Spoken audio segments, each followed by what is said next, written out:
Assalamu alaikum friends, how are you? There is a question, and the question is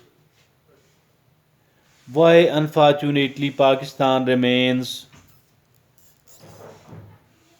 in a kind of bankruptcy like situation. Why Pakistan is bankrupt unfortunately at the moment. Why our economy is that much troubled and disturbed. Let's talk about that. There are fewer reasons which has kept Pakistan in the state of a bankruptcy for most of the time, or quite often, if not all the time. First of all, there are some state run industries like PIA and railways, etc., steel mill and others, which are incurring losses to the federal government annually 1000 billions of rupees every year. Government have to pay them to keep them running because there are employees there. I think that is something really which must not be carried on further and should be privatized in an honest and transparent manner as soon as possible. Then comes the unnecessary imports, because our country exports are barely 23 billion rupees per annum. I think that we need to stop all the unnecessary imports, all the imports which are not essential.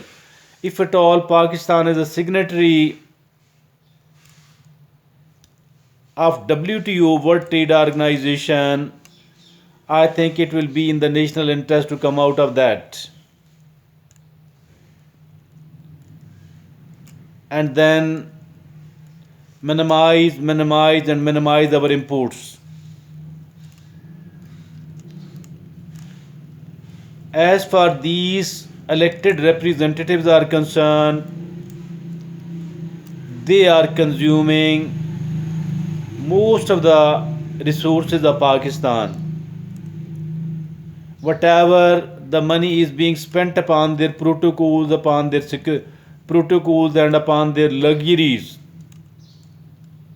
not only the salaries but their perks and privileges, whatever they get free of cost, whatever they get at the nominal prices, whatever their perks and privileges are, they people are really consuming most of the resources of Pakistan. And then obviously, as for the government employees and the civil bureaucracy is concerned, civil bureaucracy, they are enjoying all the imaginable luxuries after the elected representatives, members of the provincial assemblies, members of the National Assembly and Senate. They are consuming most of the resources. Civil bureaucracy then, judiciary then, military establishment then.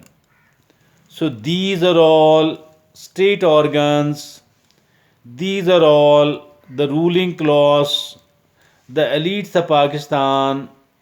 So they are consuming most of the resources of Pakistan. Many of them are unnecessary. If at all, as for the government employees are concerned, I think they are too many in numbers. A downsizing is necessary, and bringing their wages to a reasonable level, as there is lot and lots of people in the Pakistan who are living below poverty line. If this be the case, I believe that government applies on the one hand, elected representatives on the other hand, they are responsible, they are found consuming most of the resources of Pakistan.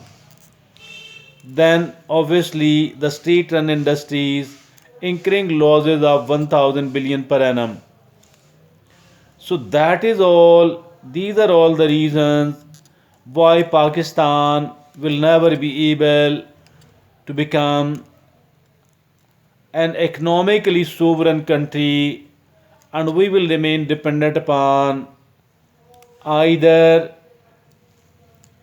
mostly on these world financial institutions.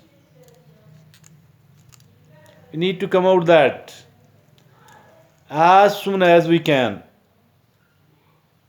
Failure to do that will result in further deterioration in the situation.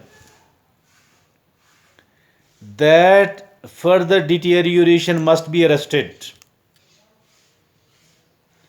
If we don't do that, the bankruptcy and the default is not far away from us. We are on the brink of the bankruptcy and the default. And as for the default and the bankruptcy is concerned, I think that this will be a kind of anarchy like situation in Pakistan.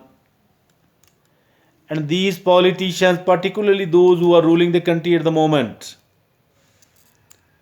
they will not be able to find a place to hide.